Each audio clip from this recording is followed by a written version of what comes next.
I have the most incredible gift in the person of Jesus. Like, he's given us everything we need. And yet we go through the season acting like more's going to make us happy.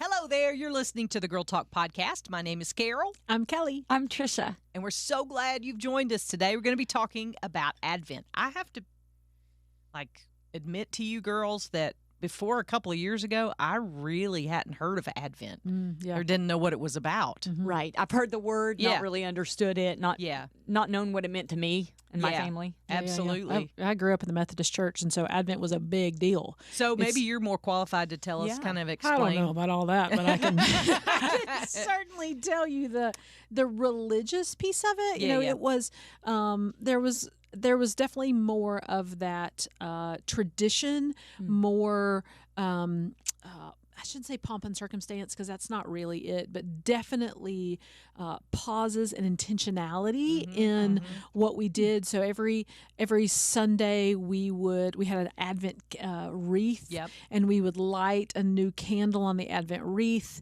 There would always be a message that would go along with just the anticipation and the waiting and the preparation of our hearts for the coming Messiah. And so it was methodical, as the Methodist Church has a tendency to do, which is beautiful in its own way. Such a good tradition for us to do as a family when we were growing up as well. Yeah, and each of the weeks represents something, right? So hope and joy, peace, love, and then the Christ cross, the Christ candle that's in the middle. But the whole heart of Advent is preparing yourself, right? Yeah. And I think that's kind of where I want to go with this. This is not so much an episode about Advent, but preparing ourselves for Christmas, because I don't know about you, but that is one of the hardest things to do as far as preparing myself to celebrate Christ during Christmas. And you may be looking at me with a side eye right now, and that's okay. But in the midst of all the hustle and bustle, it's hard to slow down, to pause, to think about the real reason that we're celebrating, and to not get distracted by all the other things. Oh, yeah, because there's so many opportunities to get distracted with things, and so many things that are going on during Christmas that are not about Jesus. Yeah, absolutely. That are about family, or about gatherings, or about food, or about parties, or about Santa Claus. Reservations. Yes. Some of us. It's about preparing the heart, not the to-do list. Yeah. Right. Yeah. And it certainly should be. Yeah. Preparing the heart, not the food. Yeah. That's right. Because I think, we get hung up in the tasks of it, like you were saying. Right. So how do we prepare well as we head into getting ready for Christmas? And what does how can that look differently, both for us as individuals and maybe for our families this year as we prepare to celebrate Christmas? What do you guys, when I say that, what do you guys think about as you look at your schedule, as you look at the way that you spend your time? Maybe a lot of people have a lot more time off during this time of the year. So how can we prepare and get to Christmas with a real appreciation and celebration of what Christmas really is? I mean, I think the first thing to do is knock off the to-do list now. Yeah. Make sure you have intentional space. Block time on your calendar now for time of reflection and time for just dwelling in what God is doing. Grab yourself a really good Advent calendar that's going to remind you of scriptures that you could pray, or just keeps pointing you to Jesus day after day after day. And go ahead and prepare now to be present then. Yeah. There's a ton of Advent devotionals out right now, and they have become very popular, and they kind of lead you in that. I had some friends that every night of December they would gather and read a devotion and light a candle on their log. They had one of the big logs those every day. A Yule log. Yeah, a Yule log, yes. And but they were intentional, and they would call me and say, "Are you going to come over tonight and light the candle with us?" And so that was neat to be a part of that. I won't ever admit to being that, planned out and dedicated where every evening we have something, but I think it can look differently for us this year when you talk about, slowing down and reflecting. this is one of my favorite pastimes ever at Christmas time. It is to turn out all the lights and just have the Christmas tree lights on. Yes. Yes. Maybe some instrumental music playing in the background. Yes. That does more for my soul than a lot of different things. Why do you think that is? I think because it's quiet. Mm-hmm. Even if there's instrumental playing in the background, I think it's still quiet. Mm-hmm. And I think it forces me to stop. I can't see all the things I need to do. Mm-hmm. I can't see all the things I forgot to do. Mm-hmm. I can't say, it's just a quietness. We've referred to it on this podcast before about, if you dip a jar of water out of the creek, what you're going to have is some dirty water and some stuff floating around. But if you set it on the counter and let it settle, and that for me, nothing but the Christmas lights is allowing my soul to settle and allowing all those things to kind of calm down. Yeah. And to just know that there aren't any demands on my time. There aren't any demands that nobody needs anything from me right now. And I can just sit there and enjoy the tree and get a nice warm beverage and, just some enjoy eggnog. all this. Yeah, absolutely. No, not eggnog. I'm not an eggnog girl. But I love me some eggnog. I'll drink yours. Okay. Okay. You can have it. But a cup of coffee or, some tea or Russian something. tea. Yeah, Russian tea is another one of my favorite. That's a good one. So, I just think it's important that you set aside that time. And I'll say this, now that my parents are gone, I wish that I had done that more. Just like sat with them and enjoyed that time. But we were so busy, and my daughter was younger, and we were running from here to there and Christmas plays and parties and yada, yada, yada. And now I wish I had all that time back to be able to sit down and do that. So as a word of warning to you, maybe you want to spend time with your parents during this time, I think you're hitting on something that God's been putting on my heart, which is more of a simplicity, more of a quieter celebration of this time period. I'm never going to be that person who gets the Christmas stuff done early. I don't know why. I want to be. I really respect it. But I'm always going to be running around getting the last minute things. I don't know. I'm just kind of a little bit more scattered. But if I can simplify things, I think it's better, because then I'm prioritizing those relationships and I'm prioritizing the time to really reflect on what really matters during this season. Like, it's the turning off of the lights on my schedule, which is just like don't look around at all the other things. Look at Jesus. Look at what he did. Look at how he's brought us together. Look at this moment that we can celebrate his love. So the turning off of the lights around me is a good analogy, I think, for just simplifying this season. Yeah. It doesn't have to be crazy organized or crazy packed full. It can just be full of love. And it's taken me a long time to get to that place. Yeah. I think there's so much pressure for you to have the Pinterest Christmas tree and the Pinterest wrap packages. Decorations. I am so terrible at wrapping packages. Like, I mean, there are probably toddlers who could do a better job than me. I think just because I get distracted and I want to do something else, I'm like, this is not fun anymore. And so, honest. Bring them to my house. I will do them with you, and we'll have community. No, I will not do them with you. You will do them, and I will pay you, because that's what I've done in the last couple years. You can pay me in Russian tea. Yes. That's what gift bags are all about. Exactly. That's why God created gift bags. I had to stop doing that because my family was giving me such a hard time about it, because it was like gift bag palooza under my Christmas tree. I've got a spot underneath our stairway with all the gift bags that are just stacked. Yeah. And we actually have something funny where we don't care what the holiday says on the gift bag. We will give you a Christmas so if it says for happy birthday or baby shower for Christmas. We don't care. We think it's kind of funny to give mismatched wrong gift bags. So that's what we do. Yeah. Funny. And I know a lot of people have simplified the gift giving, and they do. I saw one family on Instagram, I think it was, and they got, I don't know if it was for Christmas or not, but for some holiday, they got all of everybody else a wig. So they brought one wig to the party and wrapped it up, and everybody had to wear that wig for the balance of the evening. And the photos, and they had the biggest time with that. It was so fun to watch. Yes. That sounds like a blast. Because this bald guy opens up a long black wig, like an Elvira kind of wig, and he was wearing it around. It was just so fun. I know a lot of other people do crazy T-shirts, just get a crazy T-shirt, and everybody's going to wear their T-shirt that they open up. So, there are lots of fun and easy ways, practical ways, because, honestly, do we need another thing? No, we were actually just this past weekend celebrating Thanksgiving with my family, and we started talking about what do you want for Christmas? What are you kind of thinking about? What would you like to have as your presents? And nobody really had any answers. Everybody's oversaturated with stuff. Even the kids were like, I don't know, I don't care. And it's like we need to rethink this whole gift giving thing in general and not make square pegs fit in round holes. And again, bring it all back to Jesus and focus on Jesus instead of on what am I going to give you or what are you going to get for Christmas or how are we going to have the right food or the right party. Let's just bring it back to Jesus. So that's exactly the thing I want to bring out.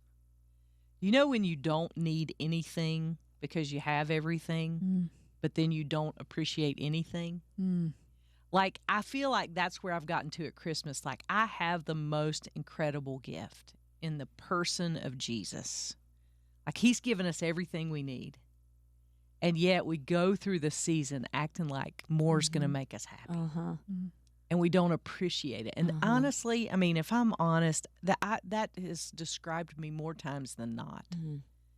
A couple of years ago, I went into this store, and I was, of course, buying presents, but they had a beautiful box, like one of those ornate boxes, but it was wrapped, and it was gorgeous, and it had a top that you could take off, and there was nothing inside the box except this little card, and the little card, I've lost it now, I don't know where it is, but this little card basically said, God just wants you. Wow. That's the greatest gift you can give him, and put this under your tree so that you remember that the greatest gift that you can give back to God for the greatest gift that he's given you is you and your heart. And it was there for a couple of years, a reminder of that simple thing. And maybe that's something you want to do at your house, just wrap up an empty box that people can open and go, why did you have an empty box? Start gospel conversations about like, we have everything we need. Yep. And unfortunately, I have lived a lot of my life saying, oh, it's Christmas. We got this gathering to go to. And we got to go to that party. And got this thing at church. And, it just becomes a list of things. And I don't want that. No. I get to where I dread it. Yep. Yeah. Sure. Yeah. And that's not good. Think how that would grieve the heart of God. Sure. Right? Dreading the celebration of the birth of Jesus. That's the wrong approach. Yeah. And I don't want to be like that. Yeah. So I think about the most fun birthday parties I've ever been to. And then I think about what happens if we throw a party like that on Christmas? Oh, yeah. Yeah. Because essentially it is. Yeah. Right. Yeah. What if we just throw a fun birthday party for Jesus, you know?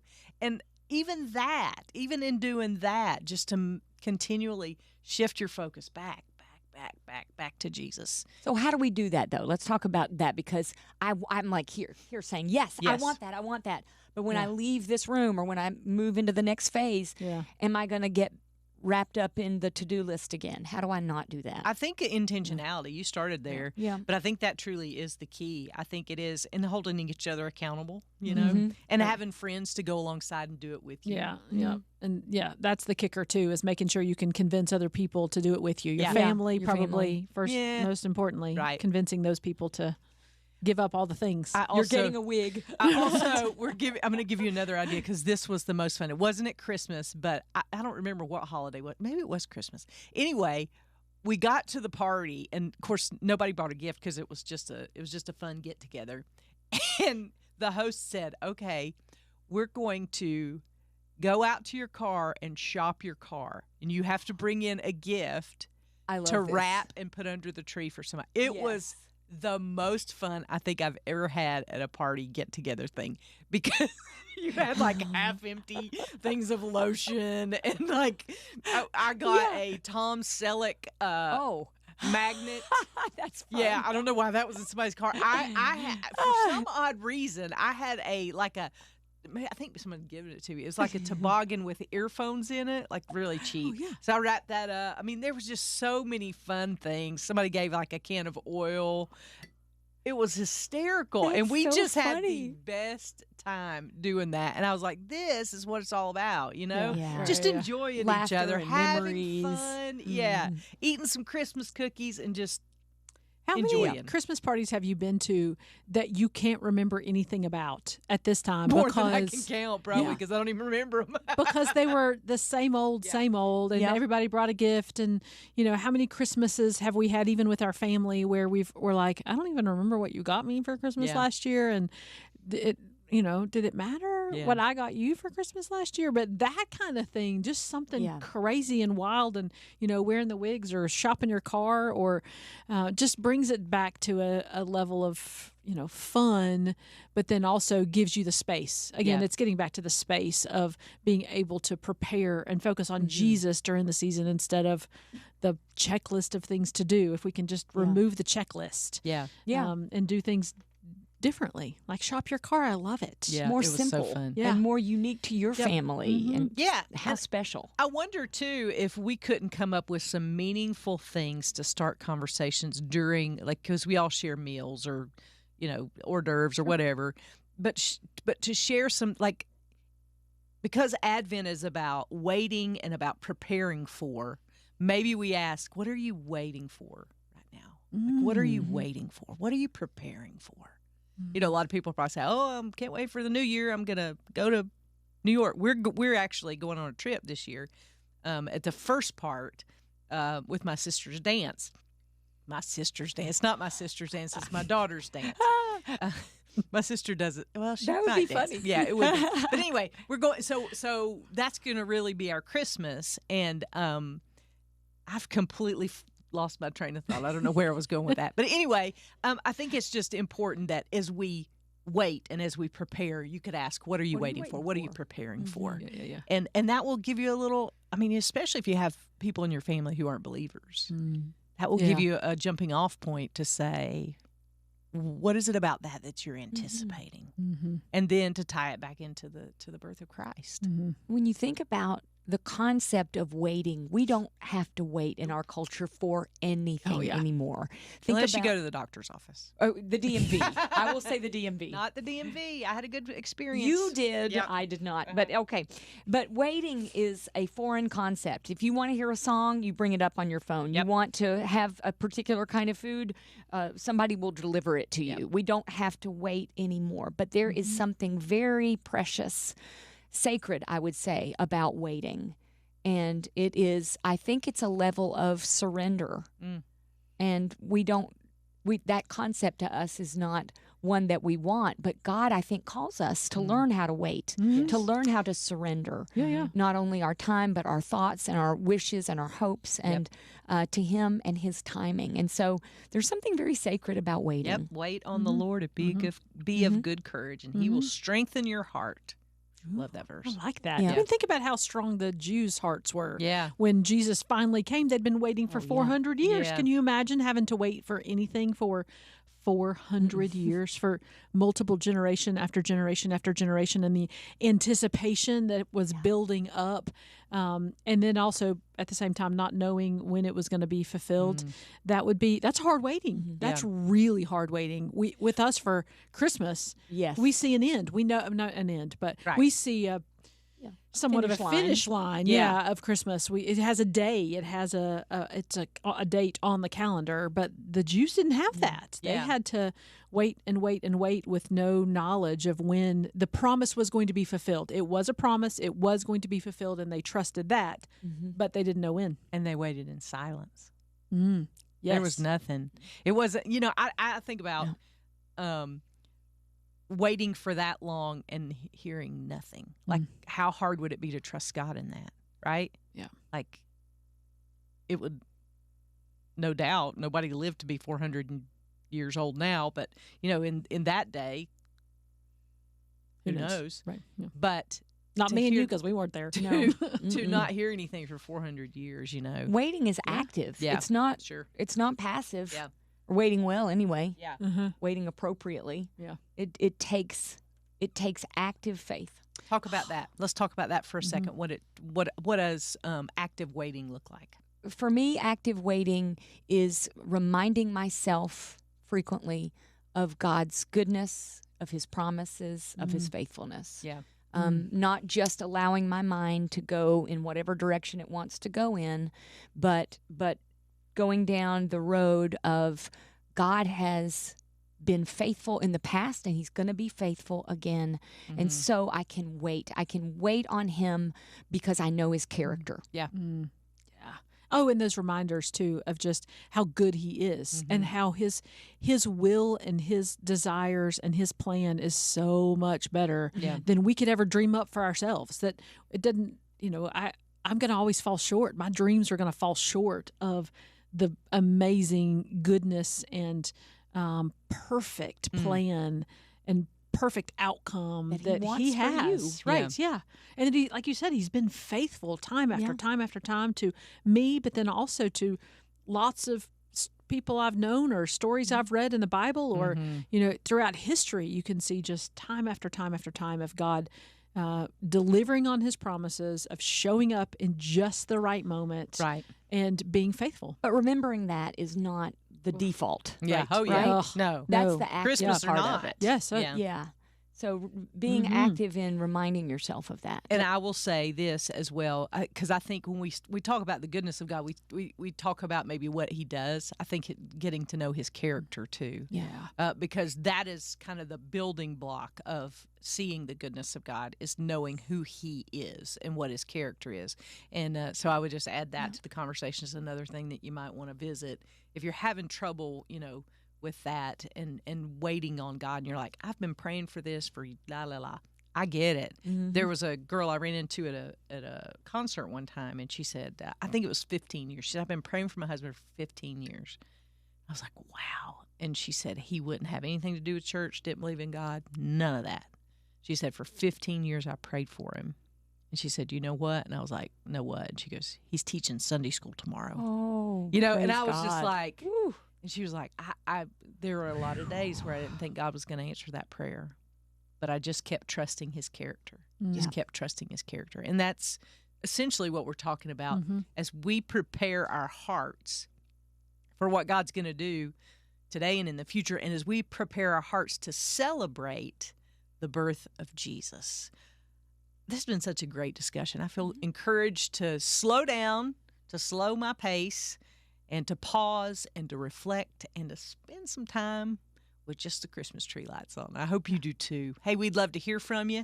If you've got thoughts or suggestions or ways that you slow your family down and intentionally prepare your hearts for the celebration of Christmas, we'd love to hear all about it. You can email us at girltalk@thelightfm.org. Check in on the Facebook pages. However you get in touch, we will do a happy dance because we love hearing from you.